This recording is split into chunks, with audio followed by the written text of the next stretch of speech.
اعوذ باللہ من الشیطان الرجیم بسم اللہ الرحمن الرحیم۔ سورہ حاقہ آیات نمبر 25 تا 52۔ پچھلی آیات میں قیامت کا وہ منظر بیان کیا گیا تھا جب اہل ایمان جنت کے باغوں میں اللہ کی عطا کی ہوئی نعمتوں سے لطف اندوز ہو رہے ہوں گے۔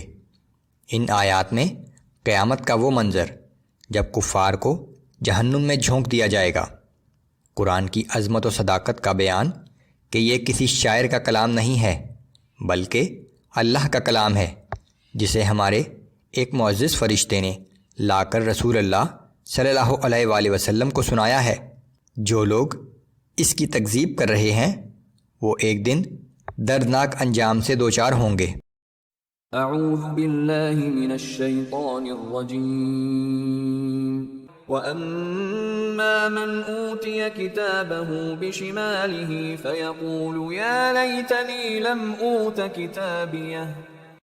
اور جس شخص کا اعمال نامہ اس کے بائیں ہاتھ میں دیا جائے گا وہ کہے گا کہ کاش میرا اعمال نامہ مجھے دیا ہی نہ جاتا، وَلَمْ أَدْرِ مَا حِسَابِيَهْ۔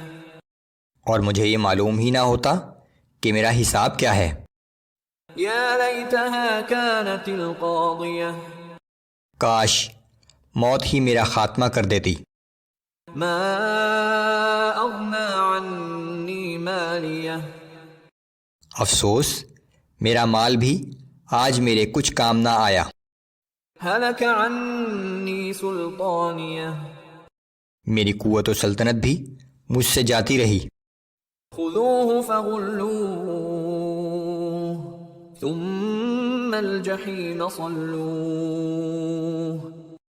فرشتوں کو حکم ہوگا کہ اسے پکڑ کر اس کی گردن میں توق ڈال دو، پھر اسے جہنم میں جھونک دو۔ ثم فی سلسلۃ ذرعها 70 ذراعا فاسلکوہ۔ پھر ایک 70 ہاتھ لمبی زنجیر میں اسے جکڑ دو۔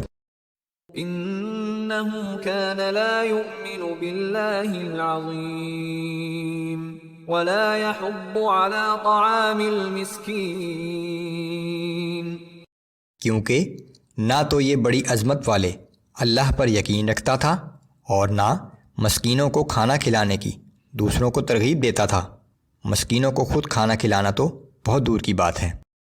فلیس له اليوم ہاہنا حمیم ولا طعام الا من غسلین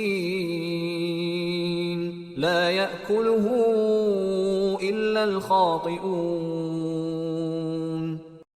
سو آج یہاں نہ اس کا کوئی غم خوار دوست ہے اور نہ کھانے کے لیے پیپ کے سوا کوئی اور چیز، ایسا کھانا کہ جسے کوئی بھی نہ کھائے سوائے گنہگاروں کے۔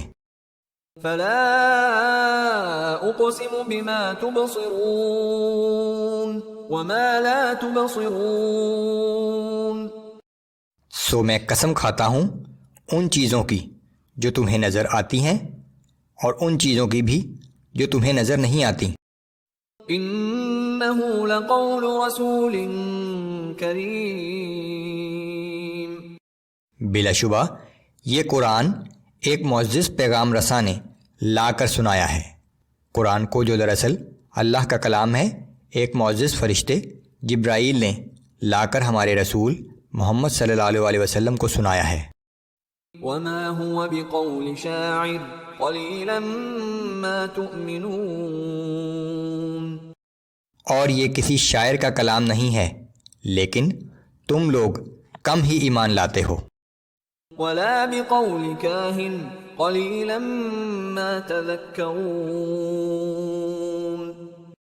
اور نہ ہی یہ کسی کاہن کا قول ہے لیکن تم لوگ کم ہی غور کرتے ہو۔ تنزیل من رب العالمین۔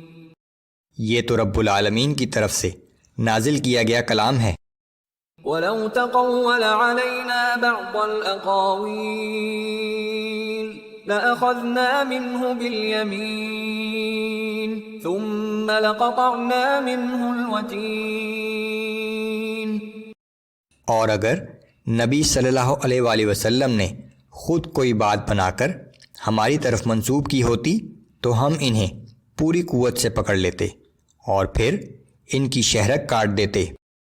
فما منكم من احد عنه حاجزين، پھر تم میں سے کوئی بھی ہمیں اس کام سے روکنے والا نہ ہوتا۔ کسی غلط بات کو اللہ کی طرف منسوب کرنا اتنا بڑا جرم ہے کہ اس کی سزا سے کوئی نہیں بچ سکتا۔ وَإِنَّهُ لَتَذْكِرَةٌ لِّلْمُتَّقِينَ، بلا شبہ یہ قرآن پرہیزگاروں کے لیے سراسر نصیحت ہے۔ وَإِنَّا لَنَعْلَمُ أَنَّ مِنكُم مُّكَذِّبِينَ، اور ہم خوب جانتے ہیں کہ تم میں سے کچھ لوگ اس قرآن کو جھٹلانے والے بھی ہیں۔ وَإِنَّهُ لَحَسْرَةٌ عَلَى الْكَافِرِينَ، لیکن کافروں کا یہ رویہ ایک دن ان کے لیے حسرت و ندامت کا باعث بن جائے گا۔ وَإِنَّهُ لَحَقُّ الْيَقِينِ، حالانکہ بلا شک و شبہ یہ قرآن سراسر حق اور یقینی ہے۔ فَسَبِّحْ بِاسْمِ رَبِّكَ الْعَظِيمِ، سو اے نبی صلی اللہ علیہ وآلہ وسلم، آپ اپنے رب کے نام کی تسبیح کرتے رہیں جو بہت عظمت والا ہے۔